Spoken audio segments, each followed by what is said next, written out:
d'élèves en classe de collège.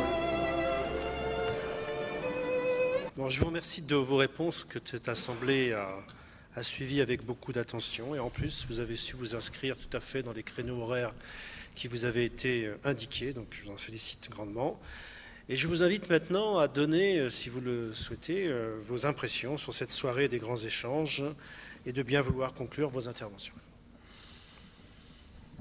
D'abord, merci pour ces interpellations, pour ces questionnements qui m'ont conduit à préciser, autant que je l'ai pu, la conception que j'ai de la fonction à laquelle je prétends et des défis que nous aurons à relever.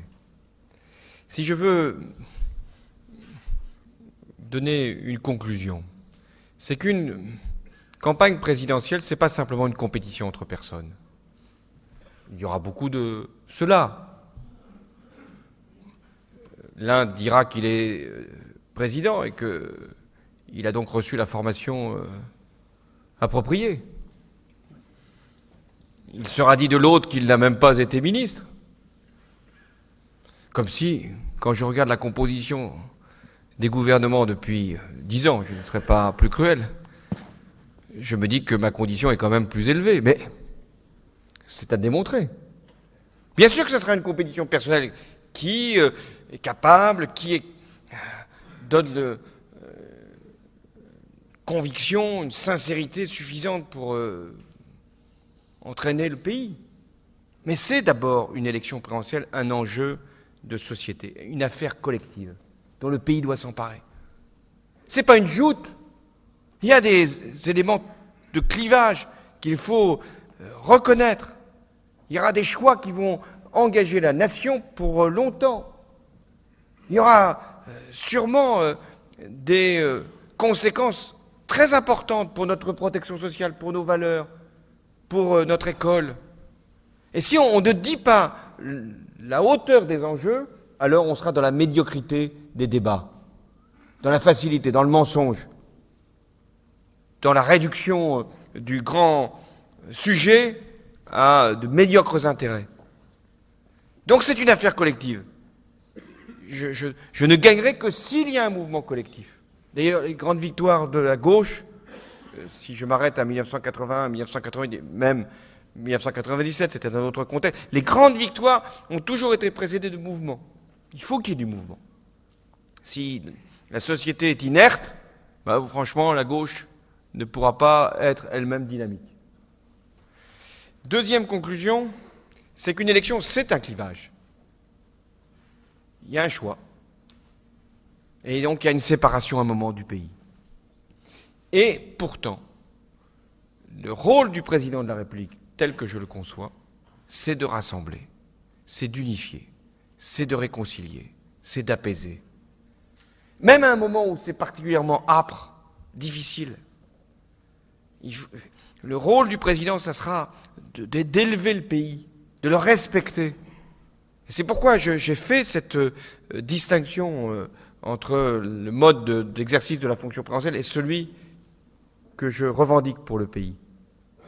Et ça ne veut pas dire de ne pas faire de choix. Vous dire, oui, si vous voulez rassembler, c'est que vous voulez toujours le compromis, si vous voulez toujours qu'on trouve l'équilibre. Non! Il faudra faire des choix et en même temps permettre que chacun soit respecté, soit élevé, soit honoré. Ça, c'est ma conception de l'élection, du président de la République. Le président de la République, ce n'est pas un homme ou une femme qui sépare, qui stigmatise, qui divise. Ça doit être celui ou celle dans lequel le pays se reconnaît, même s'il n'a pas voté pour lui. Troisième élément de conclusion. J'ai mis la jeunesse au cœur de mon engagement, parce que je considère que la transmission générationnelle est l'élément le plus décisif. Et c'est pourquoi j'ai tant insisté ce soir sur l'école de la République. Ce n'est pas simplement une affaire de moyens, ce n'est pas simplement une affaire d'effectifs. C'est ce qui unit le pays, justement. C'est ce qui peut lui donner confiance. Ça ne veut pas dire que tout passe par l'école. Et on fait quelquefois peser sur l'école une des responsabilités qui ne sont pas les siennes. Mais c'est aussi par là que ça passe. Et je veux que cette génération qui arrive là, qui a moins de 20 ans aujourd'hui, vive mieux. En 1981, c'était changer la vie. Ben déjà, si on changeait la vie des moins de 20 ans, si au terme du quinquennat, donc en 2017, si je suis choisi par les Français, je constatais que la génération nouvelle vit mieux qu'en 2012, j'aurais finalement conscience d'avoir réussi. Si vous faites cet exercice pour le président sortant, je ne suis pas sûr qu'il arrivera à bon port. Mais ce qui compte pour moi, c'est non pas d'être à la tête d'un navire, je me méfie, je vous l'ai dit, de ces métaphores de navigation, mais ce qui compte, c'est de pouvoir emmener une génération vers le progrès. Je vous ai parlé du progrès, parce que c'est ça la grande idée. Si la République ne porte plus le progrès, la République sera menacée dans son essence même. Et moi, je suis un républicain. Et un républicain, il doit porter le progrès. François Hollande, merci de votre participation. Alors il me revient, c'est la tradition, en tant que président de l'association et grand maître, de vous dire ces remerciements, mais ces réunions ne peuvent avoir lieu que grâce à nos loges, je dois le dire. Et je veux dire ici le respect et la gratitude que j'ai pour les frères qui se sont engagés.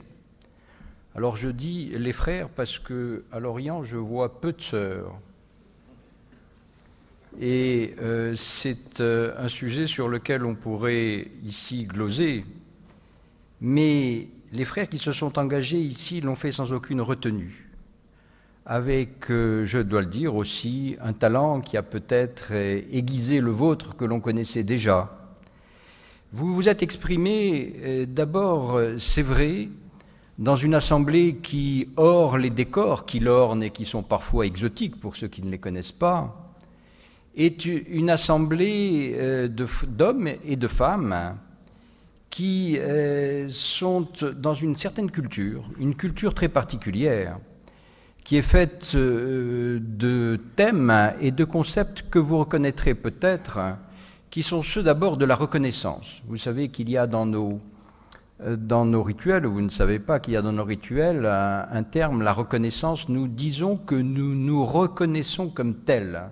Et ce thème de la reconnaissance, reconnaître l'autre, qui est l'un des fondements de notre engagement, est quelque chose de très important, parce que si vous avez évoqué toutes ces difficultés que nous vivons à l'heure actuelle, en particulier dans les banlieues, en particulier et surtout, bien sûr, avec la jeunesse, qui est aussi une de nos préoccupations, c'est qu'il y a là toutes des franges de population qui ne sont pas reconnues comme telles et à qui on donne des a priori, des descriptions qui sont des descriptions, qui éventuellement les fixent dans des caricatures où ils ne se reconnaissent pas eux-mêmes. Les jeunes ne sont que des adultes en devenir. Et nous essayons de dire que ce sont les acteurs de la société actuelle. Les jeunes sont ici et maintenant en vie, avec une nécessité pour nous, c'est de reconnaître leur participation à la société. C'est la première des choses. C'est la première des choses et qui évitera qu'il y ait parfois des débordements. La deuxième chose, c'est qu'il y a chez nous un désir profond d'affirmer notre identité sociale. Ce terme d'identité sociale qui est dans la recherche des révoltes au-delà de la Méditerranée, c'est aussi la recherche d'une légitimité que l'on retrouve à l'intérieur de la République, que l'on devrait retrouver à la République, et qui est souvent niée à l'heure actuelle. Le citoyen, vous l'avez dit, mais nous l'affirmons ici, disparaît devant des impératifs. Et ça, c'est une des problématiques de la laïcité. Parce que c'est vrai qu'on a entendu dire qu'il y avait des cléricatures et que certaines cléricatures étaient plus légitimes que d'autres, qu'il y avait un certain nombre de spiritualités qui étaient plus légitimes que d'autres. On oublie que Jean Jaurès, en 1885, disait déjà que la plus grande chose qu'il y a au monde, c'est la liberté souveraine de l'esprit. L'esprit ne se mesure pas à l'aune des religions, et quand l'on dit que l'instituteur est moins légitime peut-être dans la société que le religieux, on peut se poser un certain nombre de questions, mais d'autres questions arrivent qu'on n'a pas trop évoquées. C'est celle d'autres cléricatures qui sont les cléricatures de l'argent.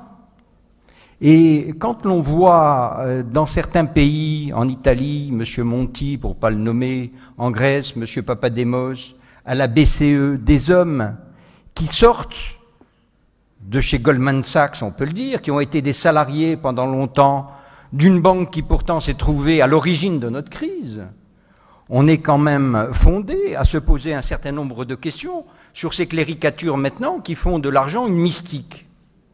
On ne l'a pas peut-être suffisamment évoqué ici.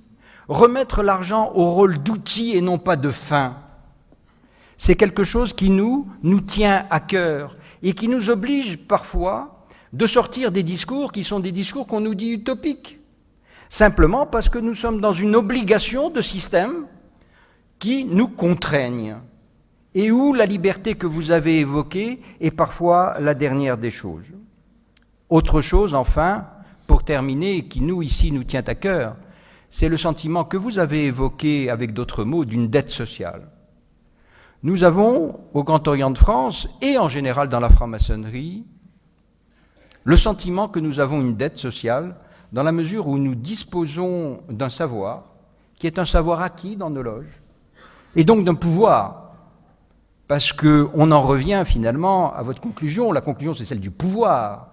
Et nous avons un certain pouvoir, et que nous avons aussi le sentiment qu'il est moral de le dire à un moment. Il est moral de l'exercer.